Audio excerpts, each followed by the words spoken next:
आज अगर कोई भी बदमाश हो, उसका ताल्लुक किसी भी समुदाय से हो, किसी भी संप्रदाय से हो, वो बदमाश है। इसलिए अगर वो धर्म को मानता और धर्म का पालन करता, धर्म की आज्ञाओं को वो स्वीकार करता, तो ये तो हो ही नहीं सकता था कि वो किसी को नुकसान देता या किसी की जान लेता, किसी की हत्या कर देता। तो इसलिए मैं समझता हूँ कि वो चाहे उसका नाम जो है अतीक अहमद हो या उसका नाम किसी और यानी कोई हिंदू नाम हो, यानी नवीन सिंह हो या वो ब्रजेश सिंह हो या वो अतीक हो या कोई और नाम हो, मैं इनके नाम तो अरबी और हिंदी में हो सकते हैं, मगर वो अपराधी हैं और अपराधियों के साथ अपराधियों जैसा ही बर्ताव करना चाहिए। नमस्कार, स्वागत है आपका एडवांस इंडिया पर। मैं हूं नवीन चौहान। अतीक अहमद भले ही गुजरात में हो, यूपी पुलिस वहां पहुंच चुकी हो, लेकिन इस वक्त बुलडोजर की कार्रवाई उत्तर प्रदेश में जबरदस्त तरीके से चल रही है। और अतीक अहमद की पत्नी जिस घर में रहा करती थी, जहां उसका लगातार आना जाना था, वहां पर जबरदस्त बुलडोजर की कार्रवाई हो गई है। तमाम जो बड़े अफसर हैं वो लखनऊ से सीधा प्रयागराज पहुंच चुके हैं। योगी की हाई लेवल मीटिंग लगातार चल रही है रात के 2:30 बजे तक। अब तैयारी यही हो रही है कि आखिरकार अपराधियों को किस तरीके से मिट्टी में मिलाया जाए। और जो कुछ हुआ उस पर हो हल्ला भी बहुत मच रहा है, लगातार राजनीति भी हो रही है। अखिलेश यादव ने सदन में ये बात तो उठाई थी और उसके बाद जब कार्रवाई शुरू हुई तो तमाम नेता अब हो हल्ला भी मचा रहे हैं कि आखिरकार ये हो क्या रहा है। इस वक्त हमारे साथ इस पूरे मुद्दे पर बातचीत करने के लिए जाने माने मुफ्ती शमूम काशमी जी हैं। उनसे बातचीत करेंगे, जो बहुत बेबाकी से बोलते हैं, बहुत अनुभव उनको है और वो देख भी रहे हैं लगातार उत्तर प्रदेश में क्या कुछ हो रहा है।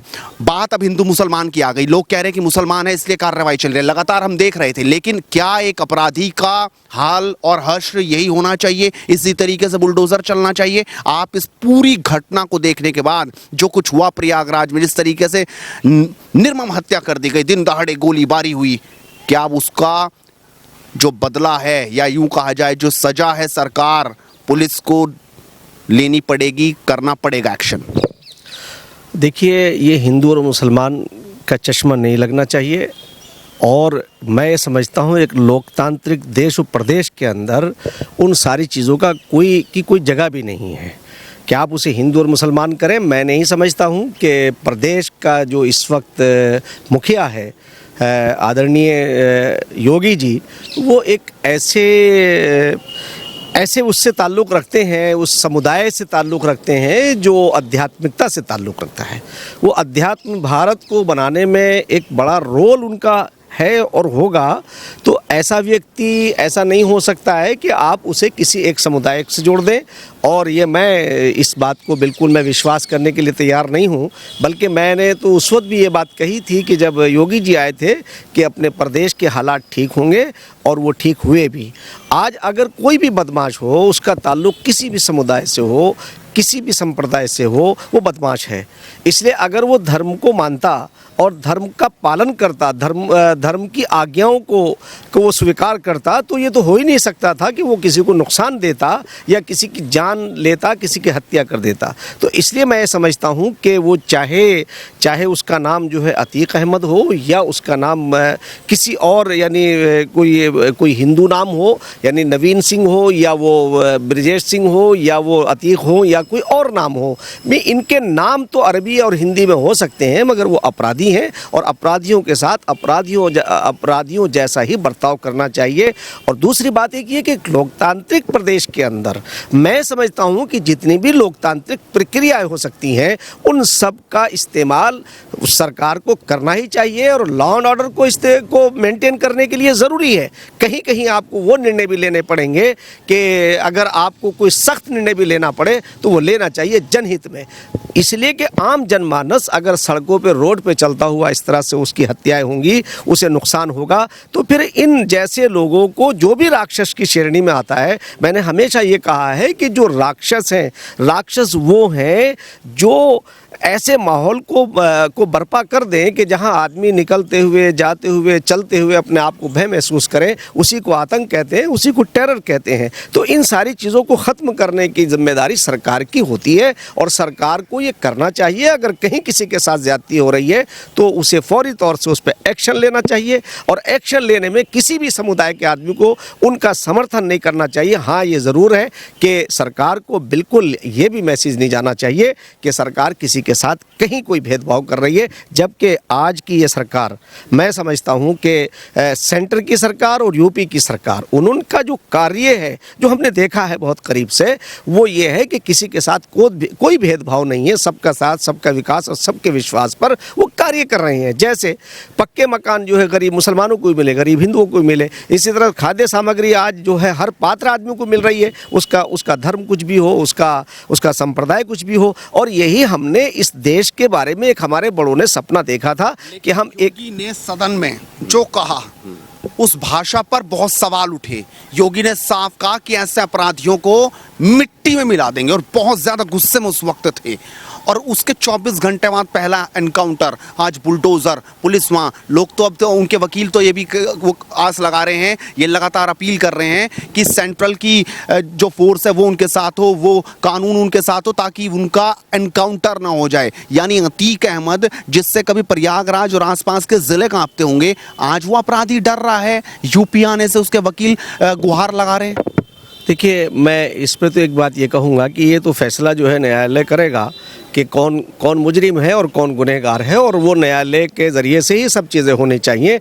मैं तो एक बात ये कहूँगा कि भाई देखिए, मैं हमेशा जो है उन तमाम ताकतवर लोगों को एक अपने तौर से एक मैसेज भी देता हूँ, और इसलिए देता हूँ कि ज़फ़र उसे इंसान न जानी हो। बादशाह गुजरे हमारे, जिन्होंने जंग आज़ादी का नेतृत्व किया है, और उनके नेतृत्व में, यानी बहादुर शाह ज़फ़र की बात मैं कर रहा हूँ कि जब देश हमारा गुलाम था तो हमने उनके नेतृत्व में हिंदू और मुसलमान सब ने अंग्रेज़ों से लड़ाई लड़ी थी। वो एक बादशाह रहते हुए उन्होंने एक शेर कहा, वो शायर भी थे, कवि भी थे, उन्होंने कहा कि ज़फ़र उसे इंसान न जानी हो, चाहे वो कितना ही बड़ा फ़हम रखने वाला हो, बहुत समझदार, बहुत ही दाना हो, ज़फ़र उसे इंसान न जानी हो जिसे ऐश में याद खुदा न रही और जिस तैश में खौफ खुदा न रहा।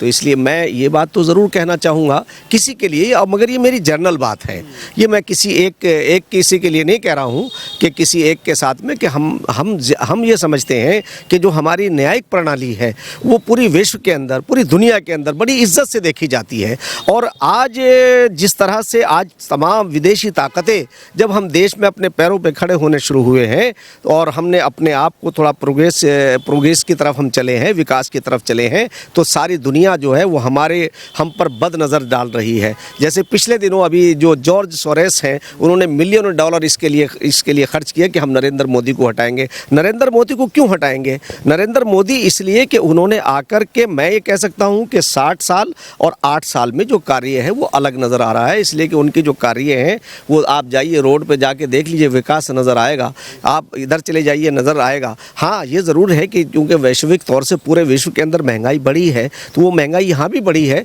मुझे आशा है कि प्रधानमंत्री, क्योंकि गरीब घर से निकल करके आए हैं, गरीबी को पहचानते हैं, जानते हैं, और हमारा जो प्रदेश का मुख्यमंत्री है यानी योगी जी, वो तो और भी ज़्यादा एक कदम आगे यूँ है कि वो आध्यात्मिकता के सेंटर से निकल करके आए हैं। जहाँ कह रहे हैं, वो तो कह रहे हैं मिट्टी में मिला देंगे, और लोग कह रहे हैं गाड़ी पलटेगी। अब नहीं, मैं नहीं समझता हूँ। देखिए, मेरा उनके बारे में जो अनुभव है वो ये है कि वो तो देखिए, जब आदमी को एक्शन का रिएक्शन होता है, जब गुस्सा आता है तो वो गुस्से में ये बात कह गए, मगर वो ऐसा प्रैक्टिकली इतने निर्दयी आदमी नहीं है।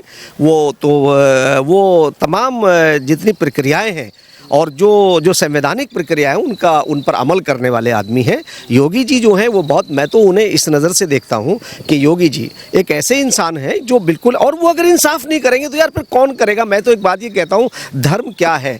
धर्म इंसान को न्याय सिखाता है, इंसाफ सिखाता है, जोड़ सिखाता है, तोड़ नहीं सिखाता। और वो एक धार्मिक, एक आध्यात्मिकता के शिखर वाले आदमी है, और उन्होंने इन तमाम चीज़ों को जिया है, देखा है। वो बिल्कुल एक गरीब घर से निकल करके आए हैं, किसी अमीर घर के अंदर उनका पालन पोषण नहीं हुआ है, वो हो हमारे प्रधानमंत्री हो, हमारी आज की मुर्मू जी हो, जो हमारी महामहिम राष्ट्रपति महोदया हैं, तो ये तो और यही नहीं, मैं तो ये कहता हूँ आरएसएस के जितने लोग, आरएसएस की जिनकी बैकग्राउंड है वो साधारण घरों के लोग हैं, इनका राजघरानों से कोई ताल्लुक नहीं है। तो ये तो राजनीति में नए आयाम के लिए आए हैं, इन्हें तो ईश्वर ने मौका दिया है। तो मैं तो ये समझता हूँ, बल्कि मैं तो योगी जी से और अपने प्रधानमंत्री से ये बात ज़रूर कहूँगा कि ये जो ये करप्शन की बिना पे जो अभी हाल में हमने देखा है कि जिस तरह से ईमानदारी के नाम पर के लोग आए थे और उन्होंने बेईमानी जिस तरह से की है वो किसी से ढकी छुपी नहीं है, और उसका नतीजा ये है कि वो आज जेल के अंदर गए और वो सलाखों के पीछे हैं। आज वो गिड़गिड़ा रहे हैं कि नहीं हमने कोई बेईमानी नहीं की है।